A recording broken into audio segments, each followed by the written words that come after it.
ನಿನ್ನೆ ಮಂಗಳೂರಿನ ಆಸ್ಪತ್ರೆಯಲ್ಲಿ ವಿಧಿವಶರಾದ ಕಾಂಗ್ರೆಸ್ನ ಹಿರಿಯ ನಾಯಕ ರಾಜ್ಯಸಭಾ ಸದಸ್ಯ ಆಸ್ಕರ್ ಫರ್ನಾಂಡಿಸ್ ಅವರ ಪಾರ್ಥಿವ ಶರೀರವನ್ನು ಇಂದು ಮುಂಜಾನೆ ವಿಶೇಷ ಆಂಬ್ಯುಲೆನ್ಸ್ ಮೂಲಕ ಮಂಗಳೂರಿನಿಂದ ಉಡುಪಿಯ ಶೋಕಮಾತಾ ಚರ್ಚಿಗೆ ತಂದು ಧಾರ್ಮಿಕ ವಿಧಿವಿಧಾನಗಳನ್ನು ನೆರವೇರಿಸಲಾಯಿತು.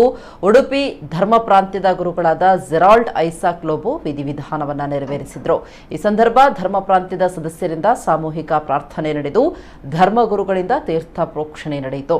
ಬಲಿಪೂಜೆ ನಡೆಸುವ ಮೂಲಕ ಸದ್ಗತಿಗಾಗಿ ಪ್ರಾರ್ಥನೆಯನ್ನ ಸುಮಾರು 45 ನಿಮಿಷಗಳ ಕಾಲ ನಡೆಸಲಾಯಿತು. ಆಸ್ಕರ್ ಫರ್ನಾಂಡಿಸ್ ಕುಟುಂಬದ ಮೂಲ ಚರ್ಚ್ ಇದಾಗಿದ್ದು ನಗರದ ಕವಿಮುದ್ದಣ್ಣ ಮಾರ್ಗದಲ್ಲಿರುವಂತಹ ಶೋಕಮಾತಾ ಚರ್ಚ್ನಲ್ಲಿ ನೆರವೇರಿಸಲಾಯಿತು. ಹಿರಿಯ ನಾಯಕರಾದ ಮಾಜಿ ಸಚಿವ ವಿನಯ್ ಕುಮಾರ್ ಸೊರಕೆ, ಪ್ರಮೋದ್ ಮಧ್ವರಾಜ್, ಶಾಸಕ ಜೆಆರ್ ಲೋಬೋ, ಐವನ್ ಡಿಸೋಜಾ ಸೇರಿದಂತೆ ಹಲವು ಮಂದಿ ನಾಯಕರು ಪಾಲ್ಗೊಂಡಿದ್ದರು. ಕರ್ನಾಟಕ ಸರ್ಕಾರದ ವತಿಯಿಂದ ಆಸ್ಕರ್ಗೆ ಗೌರವವನ್ನು ಸಲ್ಲಿಸಲಾಯಿತು. ಪಾರ್ಥಿವ ಶರೀರಕ್ಕೆ ಸಚಿವ ಕೋಟ ಶ್ರೀನಿವಾಸ ಪೂಜಾರಿ ಪುಷ್ಪಗುಚ್ಛ ಅರ್ಪಿಸಿದರು. ಅವರು ಆಸ್ಕರ್ ಅಂತಿಮ ದರ್ಶನ ಪಡೆದು ಅವರ ರಾಜಕೀಯ ಜೀವನದ ಸಾಧನೆಯನ್ನ ಕೊಂಡಾಡಿದರು. ಅವರು ಕೇವಲ ಒಂದು ಪಕ್ಷವನ್ನಷ್ಟೇ ಪ್ರೀತಿಸದೆ ಎಲ್ಲರನ್ನ ಕೂಡ ಸಮಾನ ಗೌರವದಿಂದ ಕಂಡ್ರು ಅಂತ ಹೇಳಿದ್ರು.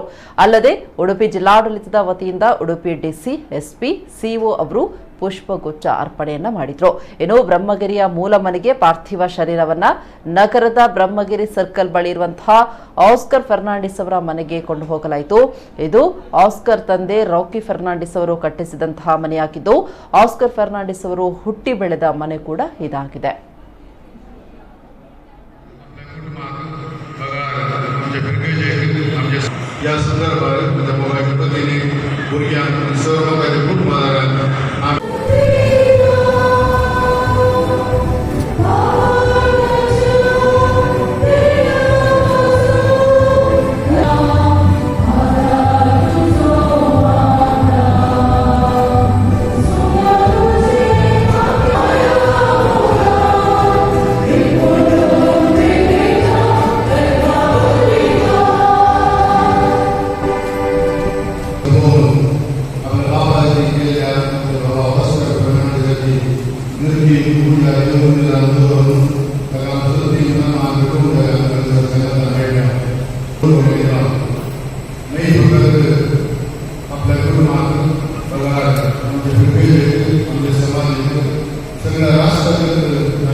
ರಾಜಕೀಯವಾಗಿ ಮತ್ತು ವೈಚಾರಿಕವಾಗಿ ನಾವೆಲ್ಲ ಬೇರೆ ಬೇರೆ ಅಭಿಪ್ರಾಯ ಹೊಂದಿರಬಹುದು.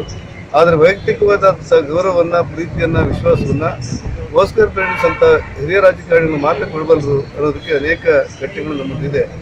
ಡಾಕ್ಟರ್ ಆಚಾರ್ಯ ಅಂತ ಹಿರಿಯರು ಆಸ್ಕರ್ ಫರ್ನಾಂಡಿಸ್ ಅವರು ನಮ್ಮ ಜಿಲ್ಲೆಯ ಆಸ್ತಿಗಳಾಗಿದ್ದರು, ಕರಾವಳಿ ಜಿಲ್ಲೆ ಆಸ್ತಿಗಳಾಗಿದ್ದರು ಅಂತ ನಾವೆಲ್ಲ ಭಾವಿಸಿದ್ದೇವೆ. ಅಂಥ ಹಿರಿಯ ತಲೆಮಾರಿನ ರಾಜಕಾರಣಿ ಬರೆದ ನಿರ್ಗಮನ ಭಾರತೀಯ ಜನತಾ ಪಕ್ಷಕ್ಕೆ ಮತ್ತು ನಮ್ಮ ಇಡೀ ರಾಜಕೀಯ ವ್ಯವಸ್ಥೆಗೂ ಕೂಡ ತುಂಬ ನೋವುಂಟು ಮಾಡಿದೆ.